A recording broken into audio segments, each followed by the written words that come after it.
Welcome to this week's episode of Humans in 5.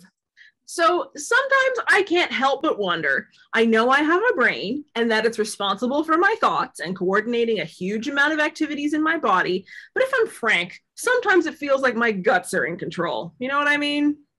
Absolutely. And it might interest you to know that you're in no way alone. A lot of people notice that there's a link between our brains and our tummies. For example, when I feel stressed, I know it's in my brain, but my guts feel all out of sorts. And when my tummy is upset, it really stresses me out. We know that we have a brain that forms our central nervous system along with our spinal cord. The system controls most of our body functions, thoughts, speech, memories, and many other things. But some scientists like to note that we have a second brain called our enteric nervous system. Our enteric nervous system is part of our autonomic nervous system, which controls a lot of automatic or involuntary functions in our body. This can include things like our heart rate, our blood pressure, and our breathing. These automatic functions occur regularly to keep us alive. Many of us might have heard of two components of the autonomic nervous system, the parasympathetic and sympathetic nervous systems, which provide sensory and motor information to our central nervous system. Our sympathetic nervous system activates our fight or flight response, while our parasympathetic nervous system directs our rest and digest response. But in terms of digestion, we also have the old enteric nervous system.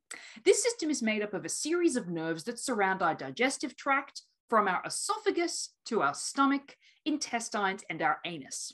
This system shares a lot of chemical signals with our central nervous system. For example, neurotransmitters are chemicals that can trigger certain processes in our central nervous system. However, our enteric nervous system can also respond to these neurotransmitters, meaning that our guts and our brains form an interesting connection or bond.